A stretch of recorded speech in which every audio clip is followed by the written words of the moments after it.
So doing this Venn diagram for medical data, so we have biomedical engineering, we have data science, healthcare informatics, and we're trying to make sense of it. So we had a better version of it, but we are trying to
get sorry for that. Just get back into it. Yeah, we back to EEG. And yeah. So we had this 16 channels data that we were looking at before, a while back. Now we're just back to, the standard 2-channel thingy. And we had the bot making this thing for us. This was done using a combination of what will we have in GitHub Copilot, Claude 3.5, 3.7, 3.7 thinking model. That one's actually pretty good. We also have Gemini, Google, GPT-4o. It's the default. O1 and O3 Mini. Not sure which one's better. O3 Mini is much quicker. O1 is one of those big reasoning models that's just taking much longer. So yeah, the bot is able to follow instructions with exactly what we want.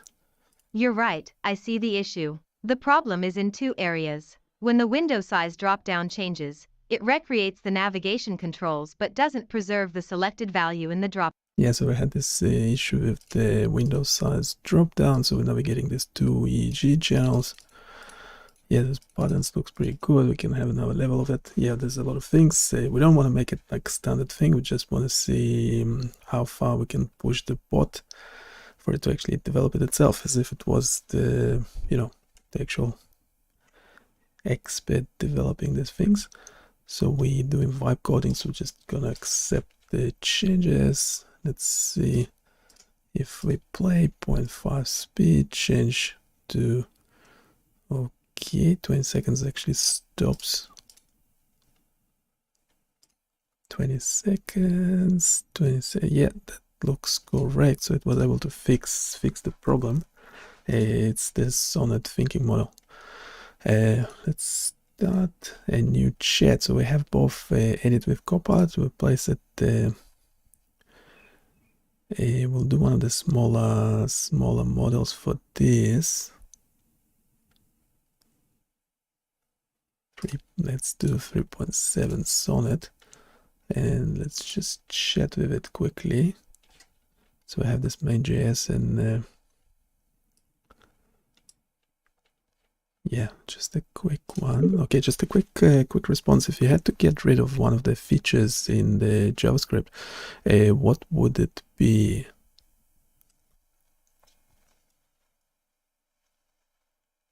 I would suggest removing the dropdown for selecting the window size. This feature allows users to change the window size. Okay, without the code response. No, I actually like that feature. There was another something with the zooming and dragging that doesn't work really well, so we either need to improve it or get rid of it. What do you think?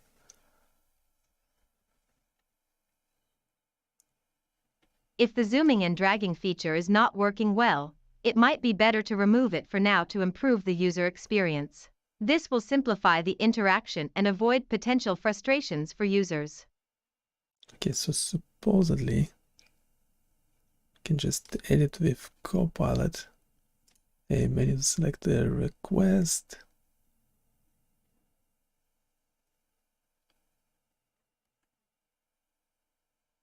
There's only one. What are you talking about?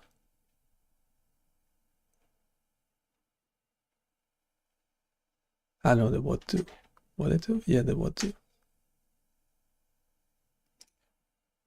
Okay, it will be the last one.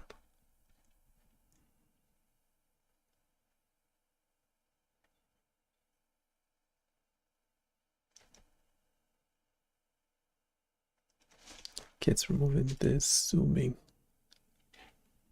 Oh, boop, boop, boop. No, discard.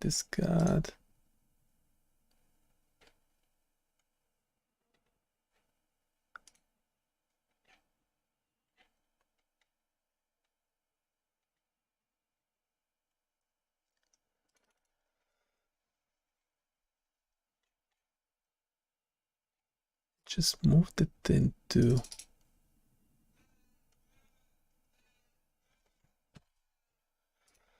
Okay, still learning how to use it. Move these two files. A 3.7 Sonnet, I don't know.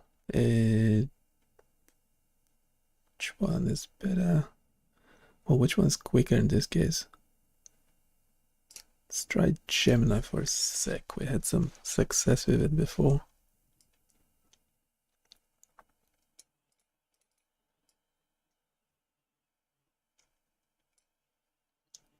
And the potentially more precise sliding, but yeah, we'll move on into a frequency domain of this thing as well.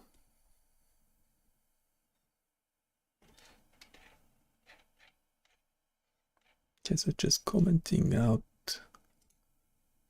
code.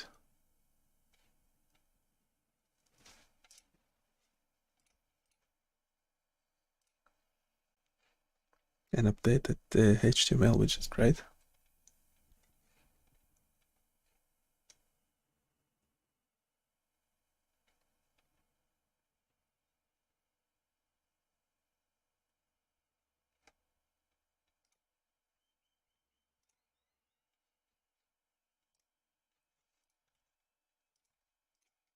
Okay, so it's removed that successfully, but it's removed the other stuff as well.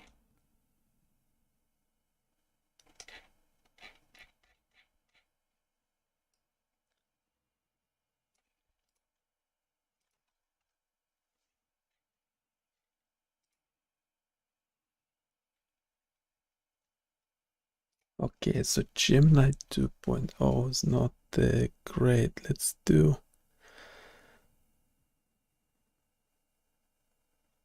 let's do 3.7 Sonnet. So the good thing about it is that we can select a different model and redo the last response. It will ask us to that we're reverting to files back to its previous state, which is okay.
Okay, so it's actually a nice indicator there, nice and simple. 2 insertions, 3 deletions. Yeah, 1 deletions as well, don't we?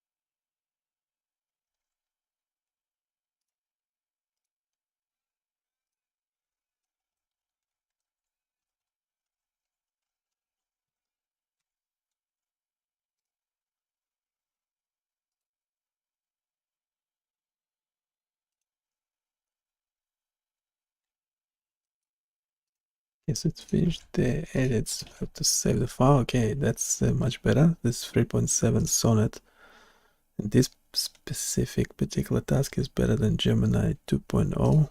Thank you very much.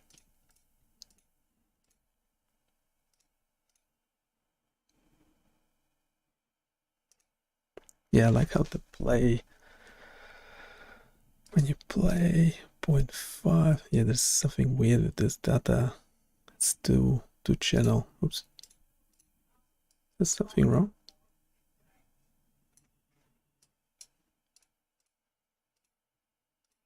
Yeah, you can scroll like half a window, is it?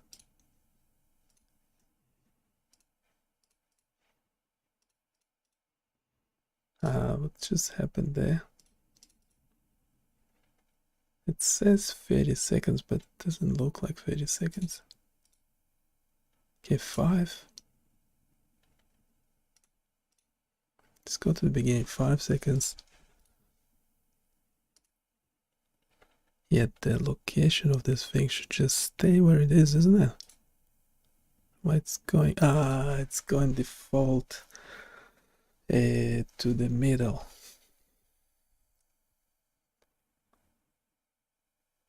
There's this going default to the middle. Okay, let's see if 3.7 Sonnet is promising.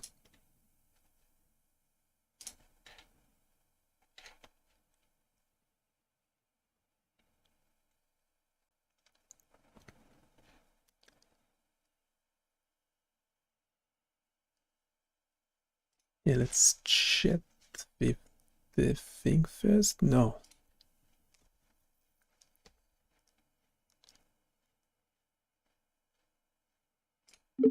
There's the thing in the code that sends the timing to the middle, the pointer to the middle of the file. Can you just explain this first before changing the code? We are in the editing the code mode, so I wouldn't be surprised if it will start editing. I'll explain the code that positions the EEG visualization at the middle of the recording when it first loads.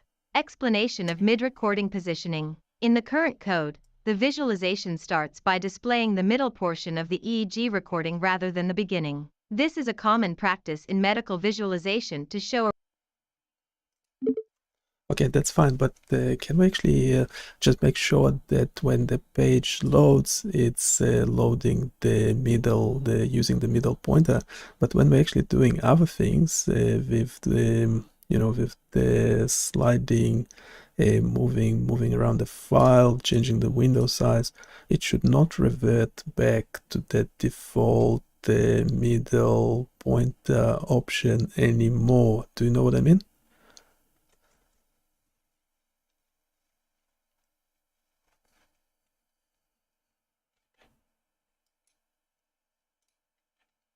I understand what you want. You'd like the visualization to initially load at the middle of the recording, but when users interact with the controls, like the slider, window size dropdown, etc., it should maintain the current position without reverting back to the middle. Let's modify the code to fix this issue. Doesn't know what I meant, doesn't understand. single zero prompt shot, single prompt shot, whatever it's called.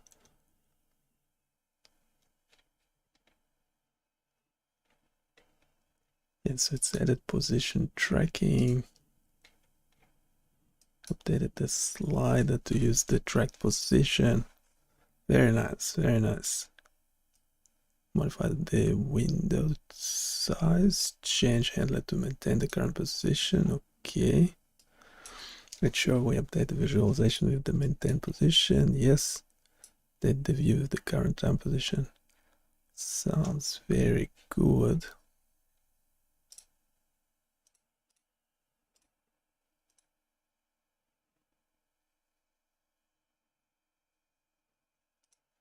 Yeah, I wanted 0.5 speed, play speed as default.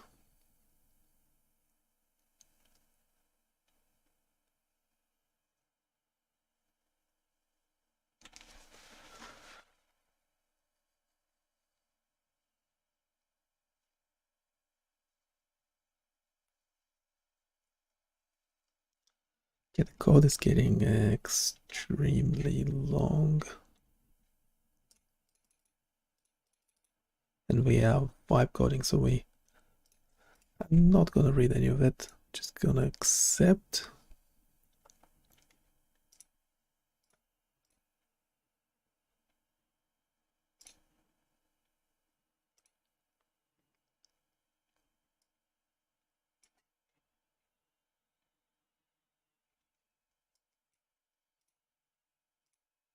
Yep, the way to test it. Yes, we're loading the page, it's loading in the middle. We're doing play, this and that. Changing the window size, yeah, and the pointer stays in the same location.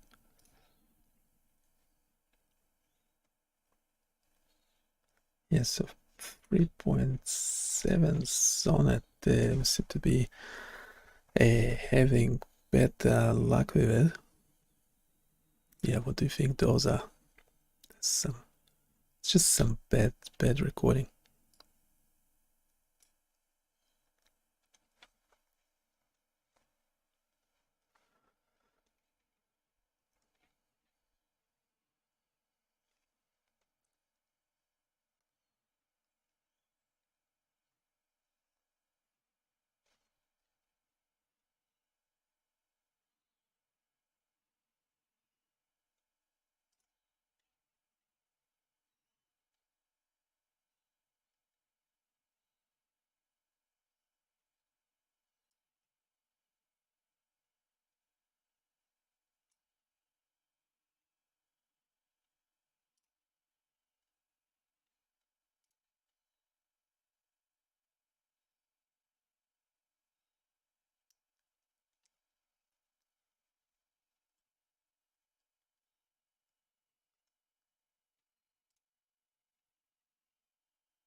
Yeah, probably like chatting with O3 Mini.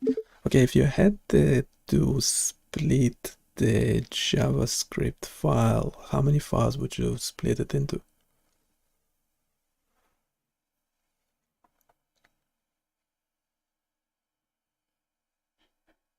Based on the functionality in the excerpt, one possible split would be into 3 files. One for UI components and event handlers, e.g., handling play/pause button and selectors. One for playback logic, e.g., timing intervals, step calculations, time window updates. One for shared utilities, e.g., data processing functions, helpers. This separation would improve modularity and maintainability. Again, how about loading the data, main.js, and then we have the scrolling functionality.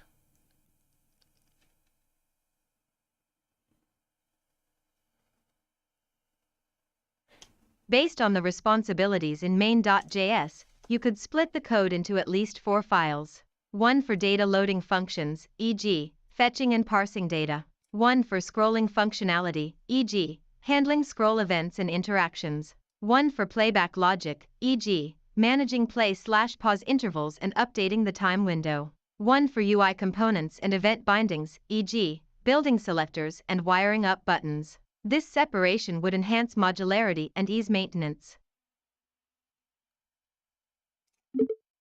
Okay, it sounds like yeah, loading the data, parsing the data is a definite one. Then we have the scrolling functionality and playback logic. Can those two go into the same JavaScript file? And then we'll have the main JS that call these two, the previous two, and also deal with all the UI components and event bindings. How does that sound?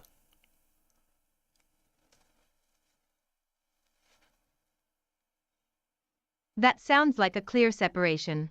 Loading/parsing goes in one file, scrolling and playback logic in another, and main.js handles UI and event bindings, orchestrating the other two. Okay, so can you write a clear instruction prompt for another developer?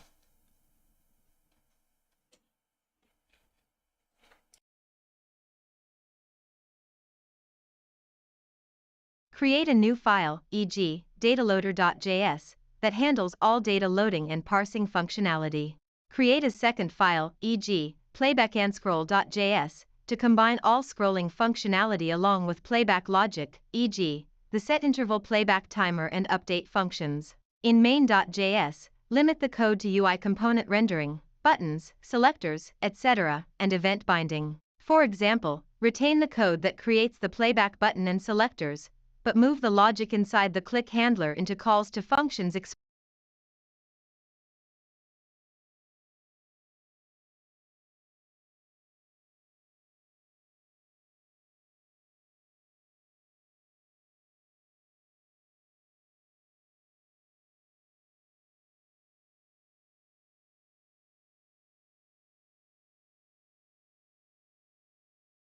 Yeah, we need it absolutely right. So we'll choose the 3.7 Sonnet thinking model.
So doing this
a very long code into several JavaScript files,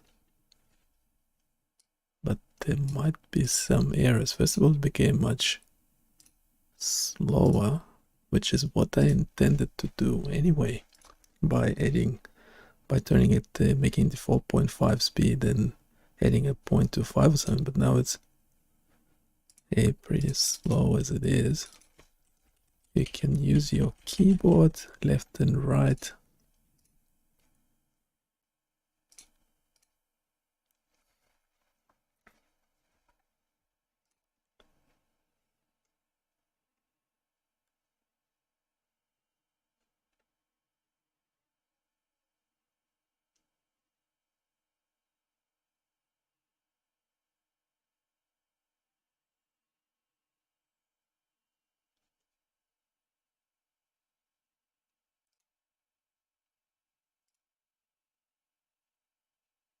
Let's do a quick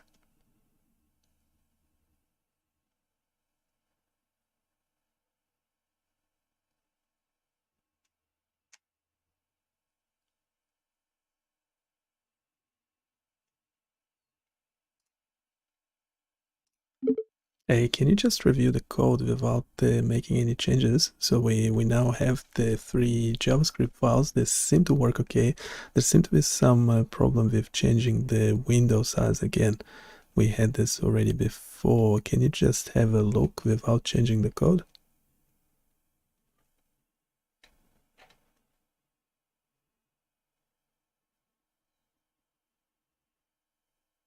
So that's the smallest. I'll review the code focusing on the window size change functionality across the 3 files.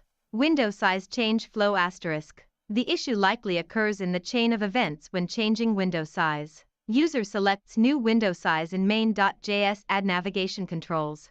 This triggers the select elements change event handler. It updates the slider and calls create EEG visualization with new window size. Then calls add navigation controls, again recursively. Potential issues asterisk. The current window size in playback and scroll.js might get out of sync. Every window size change recreates all controls including the window size selector. This recursive control recreation might cause event handler duplication. The playback state isn't properly preserved during window size changes. Critical points asterisk.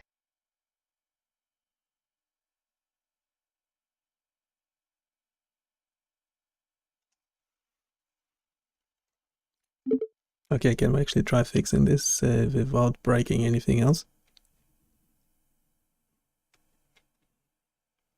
So that's the same model, 3.5 Sonnet. It's one of the smallest ones. Here's a focused solution to fix the window size change issue without major refactoring. Step-by-step fix. The core issue is that we're recreating all controls when window size changes. We should update only necessary components. Need to ensure window size state is properly synchronized. Prevent recursive control recreation. Can't seem to know what it's talking about. Let's actually see if it's working.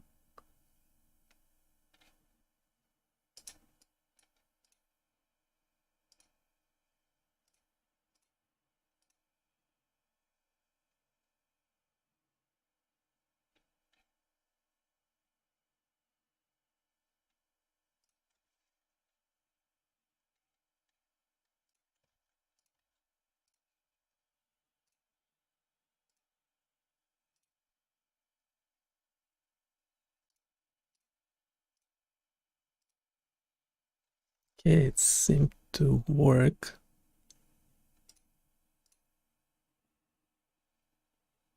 Very nice. So it's Claude by Anthropic. Thank you very much.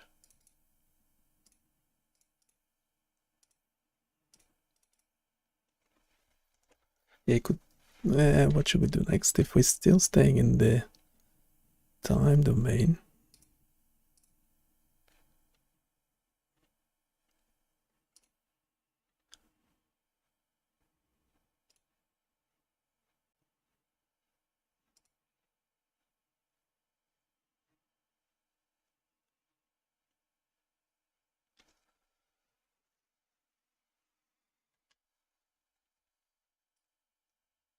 Yes, it's just reviewing the file.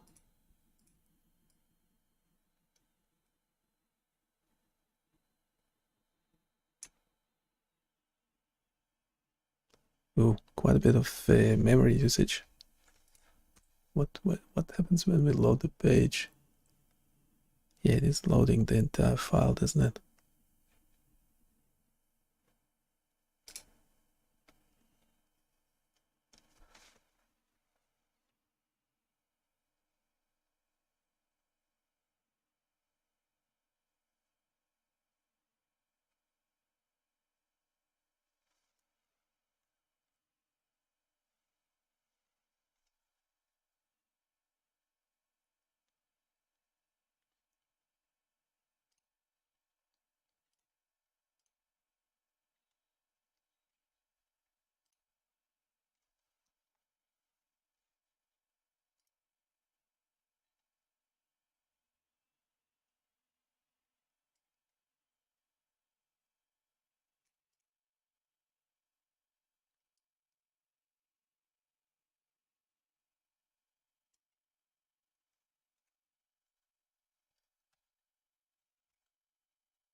Okay, can we use 3.5 Sonnet and reorganize?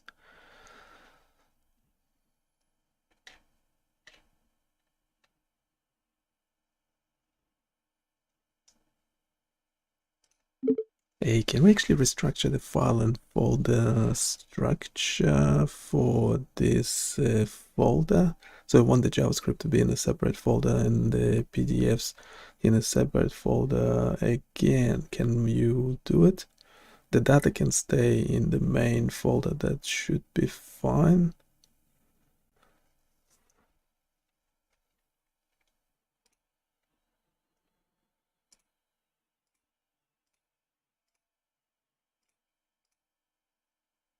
I'll help restructure the project folders. Here's the new folder structure.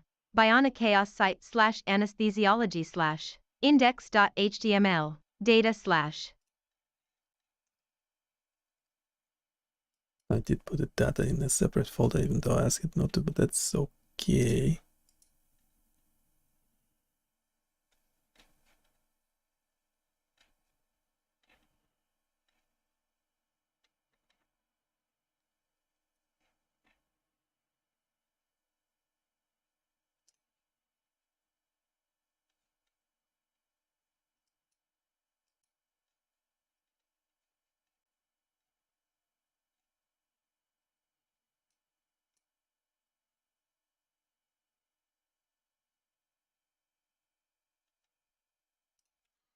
What that failed. Let's just go for GPT-4o for this quickly and redo. Yes, should put everything back as it was in theory.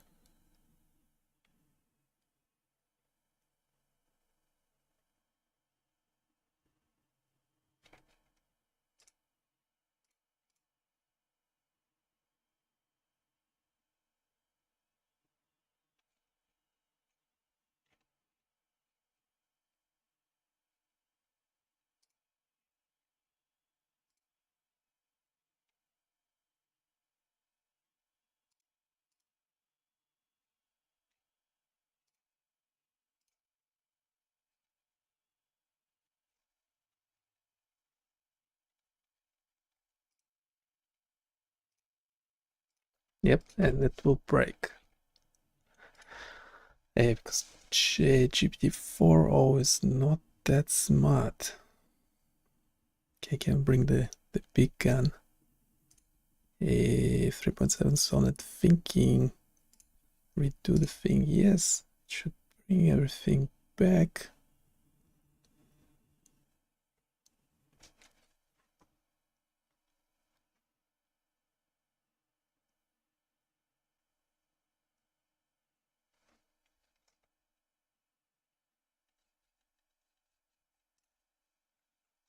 Okay, that looks legit. Updating index HTML.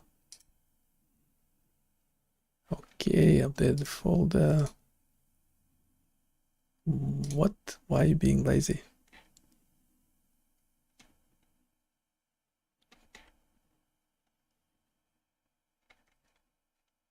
Why are you being lazy?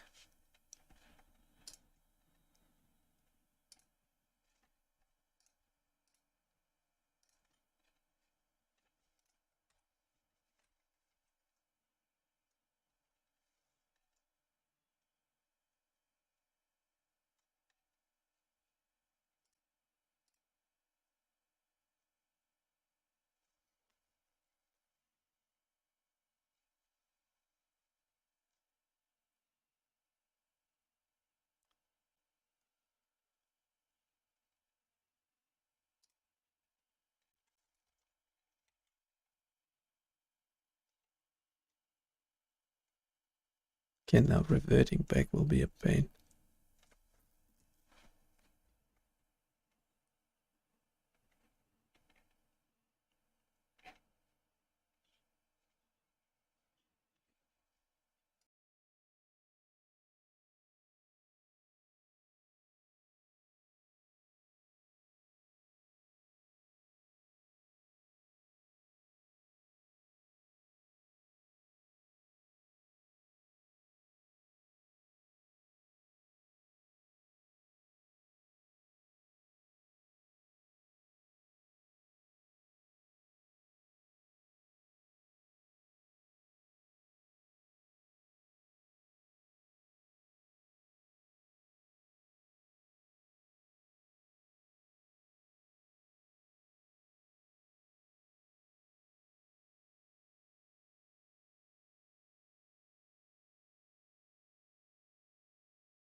Okay, we broke it.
Just the data is just 2 columns of 2 EEG channels, and you can assume the sampling rate is 256.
Just a quick response, are we loading the whole data set? Is that correct?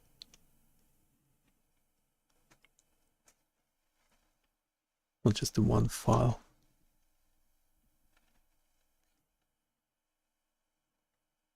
Yes, that's correct. The function fetches the entire CSV file, then processes all of its content.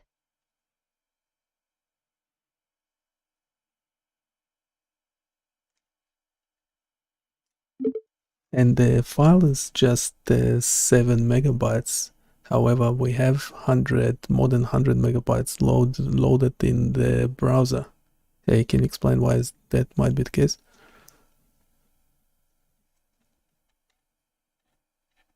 It sounds like the parsed CSV data is being transformed into a larger in-memory structure than its raw 7 megabytes file size, which can result in 100 plus MB being allocated in the browser. This may happen if each CSV row is converted into an object or array, and if there are many rows, or duplicate copies are made, the memory overhead increases significantly.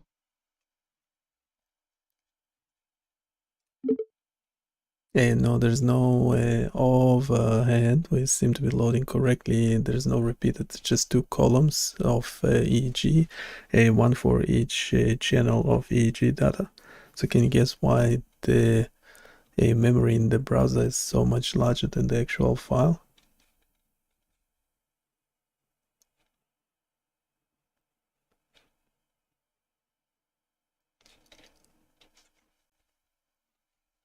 Browsers use many small objects and underlying structures when parsing your CSV text. Even with just 2 values per row, each row is converted into JavaScript arrays or objects, which adds overhead compared to the raw text size. In addition, JavaScript numbers, double precision floats, and the engine's internal data structures, like hidden classes or metadata, can balloon the memory footprint significantly versus the original 7 megabytes file. Hey, can you look at the entire code base and double check? The original file is CSV. Hey, can we also make comments if we should be converting it into JSON or something?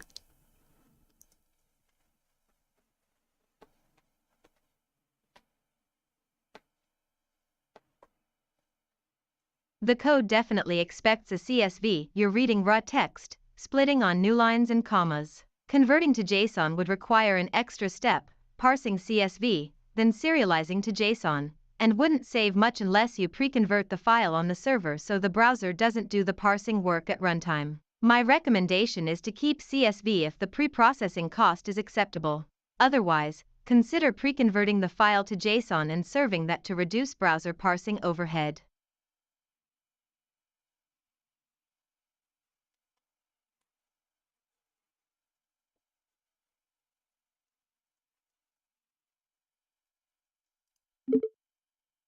Okay, so how do we parse on the server into JSON?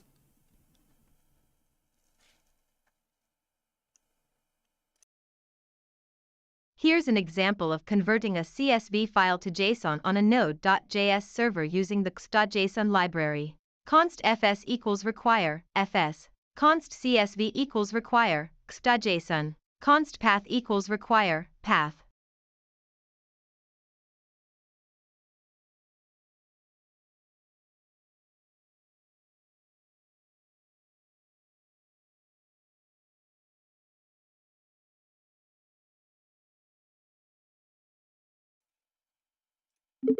Hey, why do we need the Node.js? Should we just do it in Python without actually installing anything?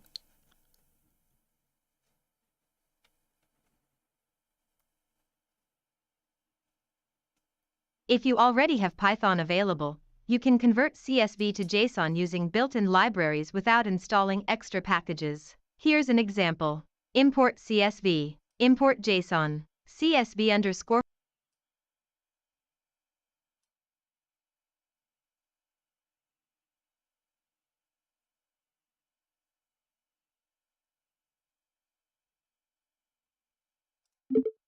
Okay, and this Python code ensures that the data remains intact.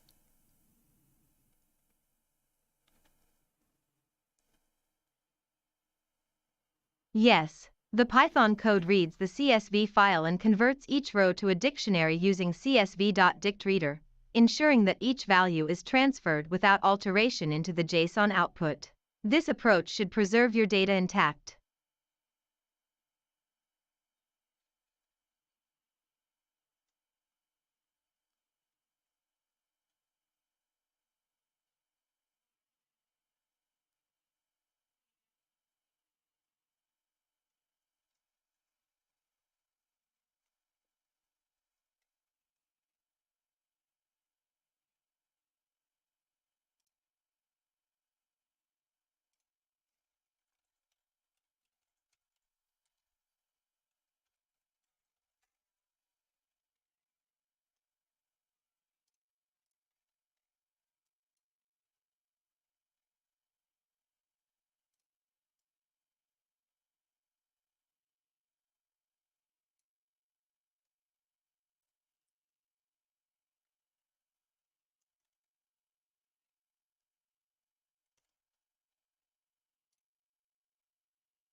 Okay, can we update the code to use the folder structure above and write the new JSON file into the same data folder?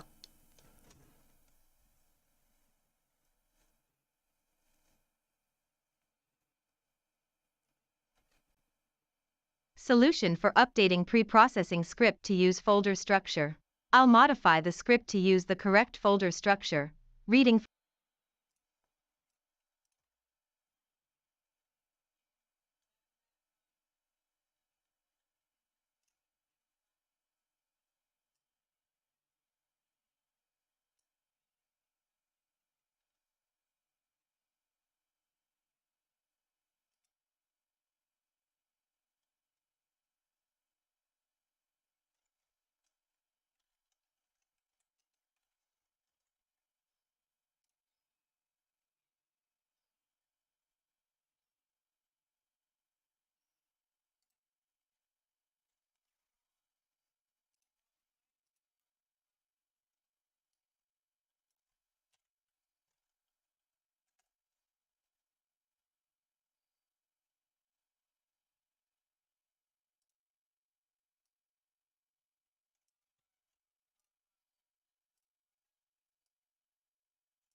The original CSV file is just 2 columns, one for each channel of EEG. Can you adjust this Python code accordingly?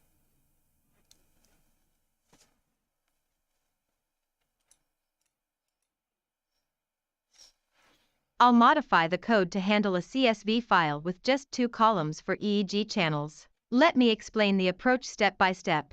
We'll update the code to parse a simple 2-column CSV. Ensure each row is properly formatted with channel identifiers. Convert this data into a more structured JSON format. Preprocess.py. Modify the code to process it.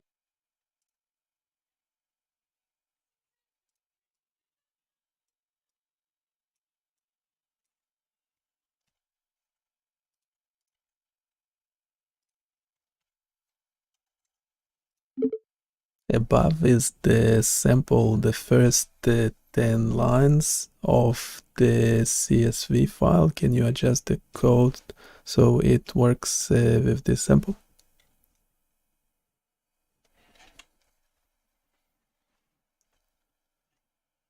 I see the sample data has headers and the values are integers. Let me modify the code to handle this format correctly. Preprocess.py. Update the code.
Yeah, I'll redo it with all 3.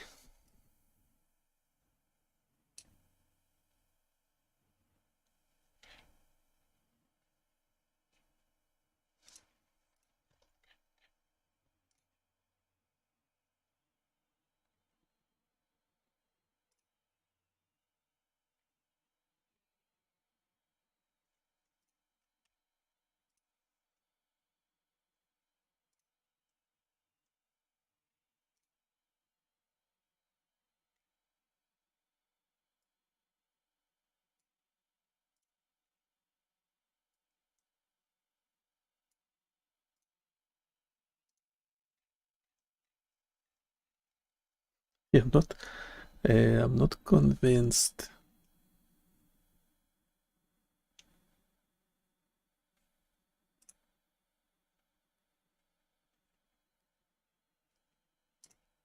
That it's much better.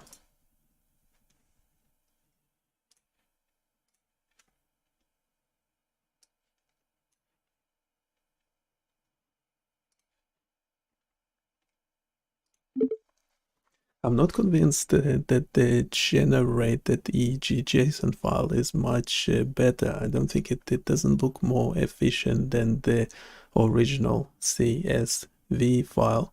Can you suggest why that might be the case?